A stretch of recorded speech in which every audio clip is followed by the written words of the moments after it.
How's it going, YouTube? Got FourthStarTCG here, and today I wanted to talk to you guys about something that I feel like I've mentioned a lot in passing in some of my videos, but it really needs a video in and of itself. And it is the good, the bad, and the ugly about purchasing cards from Japanese marketplaces. Yahoo Japan, Mercari, Japanese card sites that are sort of like their version of Troll and Toad. There are a couple of them. And the thing about these card sites, the good thing is that you can acquire cards that are lower in price than they would be in the West. Now, for example, I think I have some PSA cards that I graded here myself, and these are some really nice Mewtwo cards, and I purchased both of these cards off of Japanese marketplaces for much less than at the time they were going for. Here we got the cert numbers right next to each other. That's pretty nice. 9075, 9076. So you can tell I graded these myself, and these are, they're fantastic cards. They're actually fairly expensive now. But I bought this Mewtwo for something like 15 bucks, probably, $15 to $20 for this Mewtwo as well. And I graded them myself and they got Gem Mint 10s. And that was, the input, the monetary input that I put in to get these cards in a PSA 10, much less than buying the 10 would cost, and much less than buying the raw card on the English marketplace would cost. So that's sort of why people go out to these Japanese marketplaces to find these cards in good condition for lower prices. Now, another thing people do is they go out to find these cards that are just accessible. A good example of this is something like these black-white ultra rares. These are very difficult to find in any condition outside of Japanese marketplaces. It's pretty tough to find them. Really, the only place you're going to be finding them regularly is something like Yahoo Japan.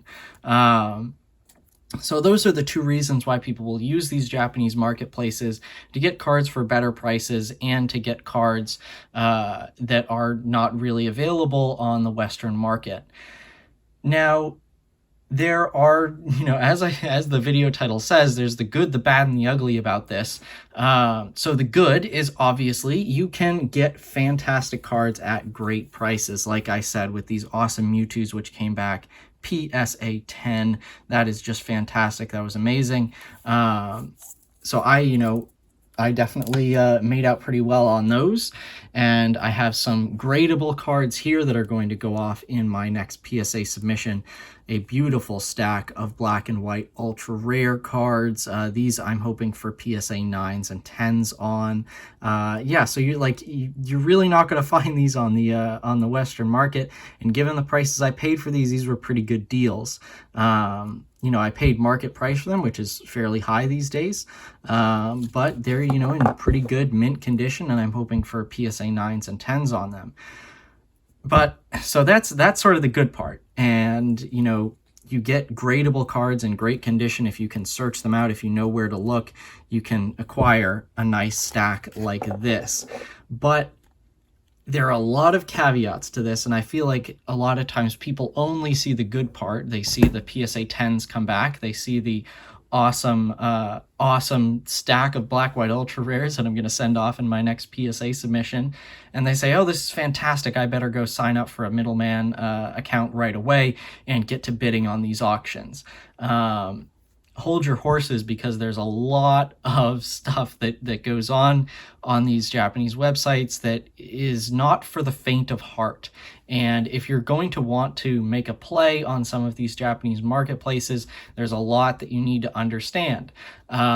And the main thing that you're going to understand is, yes, you're going to get some good stuff, but oh boy, are you going to get a lot of bad stuff. So here's the giant stack of cards that are not in gradable condition, not good at all. I usually only buy cards that I think have a shot at a high grade. I don't want to spend my money on something that's going to come back a PSA 6. That's just not how I like to collect. I want my cards in the best possible condition, as I feel like a lot of people do. So I'm not intentionally buying these cards thinking that they're going to be not in good condition, but they come back, and a lot of cards. And this is just over the past, couple months or so of purchasing. There we go, Charizard EX. I thought that was in gradable condition, was not. All of these cards, even some of the modern shiny V cards and some old full arts, this is just one stack. I have a bunch of others, but you get burned, especially on stuff like these black white ultra rares. This Altaria I paid a ton of money for. These Garbodors, the Blastoise, that was a big one, and it comes in with a dent in the corner. And some edge wear on the back as well. You can see that there, down in the corner as well. Just not a gradable card. This would probably be a PSA 6 because of that corner dent. I don't know if it's totally apparent. There we go. That shows it off a little better in the top right corner there. Just stuff like this where, that's not disclosed on the listing. You buy that thinking it's going to come in and, near mint condition or better, and it doesn't. And because of the way that the Chandelure, again, paid a lot of money for it, we take a look on the back, edge wear at the top, edge wear at the bottom in the corners, not a gradable card.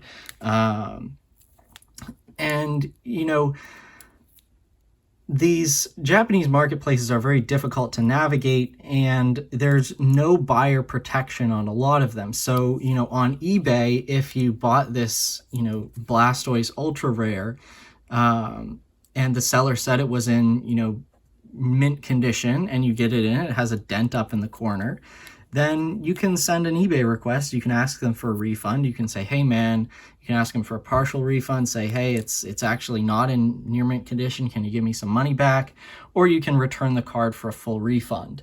So this is what's great about eBay when it's used correctly by buyers, when the seller actually misrepresents their card and their product. Is that they have a really good buyer protection system. So if a seller does send you a card that's not in the condition described, you're basically getting a refund 100% of the time. That is not the case on these Japanese marketplaces. A lot of these middleman services, you do not have buyer protection. You can buy some forms of buyer protection. I know like Bai has a 500 yen sort of inspection plan thing where they take a look at the product, but when they check it out, and if they send you the wrong product, then you get a refund or something, or if the product is damaged in shipping, you get a refund. But that really doesn't cover you for something like this, where it's like they sent the right card, it's it's not destroyed. It's probably the same one that was in the pictures, but that dent is really hard to spot. So that's really not going to get you there. And if you're making like you see all of these cards, if I were to make all of these claims on, a middleman site for every single one of these cards that was not in the condition described, I'd be banned pretty much immediately. So, the buyer protection is not there, and that's something you really have to be careful with when you're buying these cards, because it's, that's that. Once you buy it, if it comes in great mint condition, like the ones there, like the 10s I graded, that's fantastic. But if it doesn't, you're kind of stuck with these cards. Now, that doesn't mean you can't resell them or something. You can't get some money back by selling these cards, but it's still going to be very, very difficult to make back the money, and it's more work for you when you do this. And this stack is hundreds of dollars, if not into the thousands. And this is just one stack. So this is money that I've spent that is just not going to come back in terms of a graded card return, and I either have to sell these as raw cards and deal with eBay and raw card sales in that regard, or I just have to sort of take the loss and shove them in my collection and excuse me, and wait for a time when it is more advantageous to sell them in bulk to someone who does want to put in the time to go through. You get stuff like beat up Rayquaza, Yeah, so that's the main thing that you have to be aware of with these Japanese auction sites, is that, lack of buyer protection, the inability for you to go back and say, I want a refund on this card. And, it's really like no buyer protection. This is kind of the low end of it, right? Where you get cards that aren't in the condition described. The high end of it is, someone swaps out your card. They send you the wrong card, and if you don't have that, inspection plan or whatever that catches that, or you don't have any kind of, if you don't have any kind of, middleman, in-person middleman who's going to check it, that's where you're really going to be running into problems. So that's, and this is part of the reason why these cards will go for lower prices, is because you really have to put all your money out there and put your money where your mouth is and take risks on this stuff.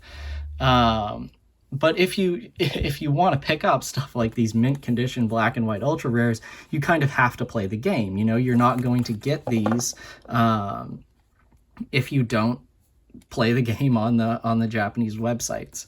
Now, buying Japanese cards obviously is not exclusive to Japan. I have a bunch of or a couple of Japanese cards that I've bought off of the English market, and sometimes it actually works better to just buy the already graded 10s, for stuff like this.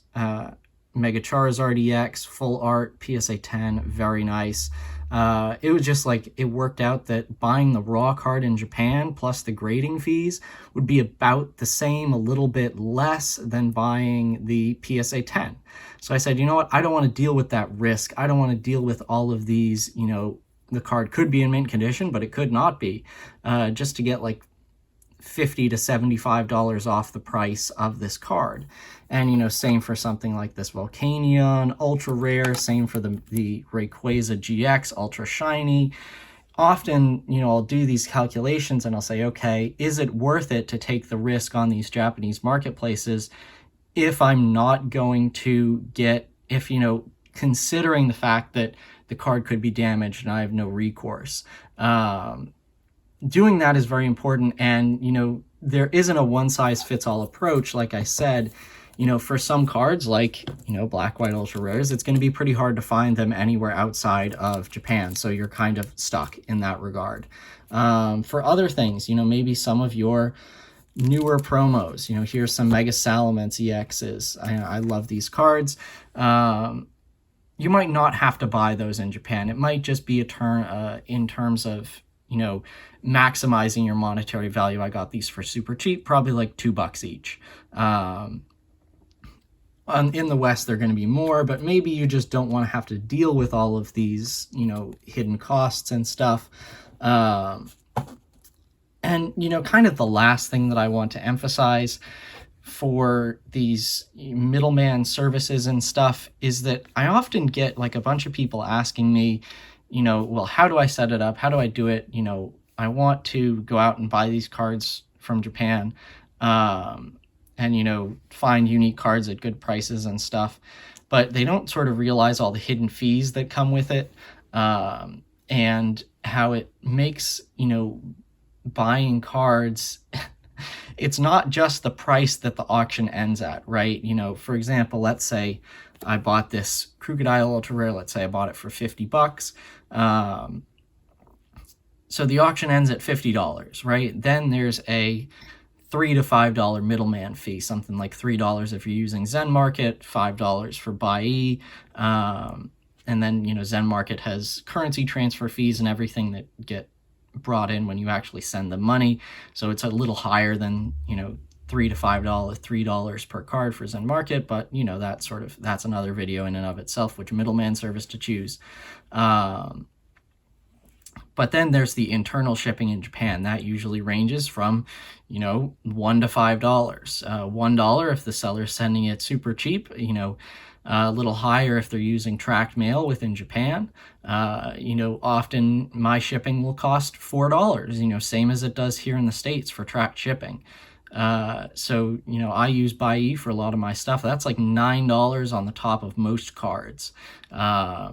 And then you're paying international shipping charges, which can, range anywhere from 50 up to $200+ depending on how much you order. Now, obviously, you're going to want to package a bunch of cards together so that your international shipping fees are as low as possible per card. But, when you buy stuff like, for example, amazing rares, you're going to want to buy them in, big lots to cut down on those pricing and everything. Modern cards, your cheap modern shiny V cards that are less than $10 a card. A lot of times it's more economical to just buy those on eBay or something because you're not having to deal with all of those fees and extra cost. And I'd really say that if you're not willing to put several $100s into the Japanese marketplace system over the course of a month or so, then it's really not going to give you the returns that you're going to want to see. So people tend to think of these Japanese marketplaces as, gold mines where you go through, you find, mint condition, black, white, ultra rares for, half the price. You find $14 Mewtubes and, they grade PSA 10 all day. And yes, that does happen, and that's the good, but there's a lot of bad and there's a lot of ugly and there's a lot of actual thinking that you have to do in order to figure out, okay, what's the best way for me? What's the best way for me to get this Charizard EX? And, sometimes you get burned on it. You get that Charizard EX that says it's in mint condition.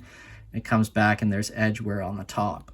And that's just how it rolls sometimes. So if you're ready to go into these Japanese marketplaces, again, you got to ask yourself, am I comfortable with the risk? Am I comfortable with the fact that I might lose on a lot of cards? I might win some. And, this is me. I've been doing this stuff for years, and I have a lot of knowledge that you might not have on who to buy from, where to buy from. So it might be even rougher when you first get started. But I hope this video helped you guys out on basically just the good and the bad about going into these Japanese marketplaces. Basically, it's not the gold mine that people think it is, but it can be in very unique situations. But normally it all just evens out. You're going to get the bad cards, you're going to get the stacks of crap, but then you're going to get the great cards. You're going to get the $14 Mewtubes that grade PSA 10. And it's just about being consistent.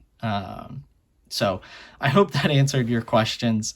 If you guys have any more questions, be sure to drop them in the video description below, and I'll see if I can get back to you guys. Thank you all for watching. Be sure to like and subscribe, and stick around for more videos.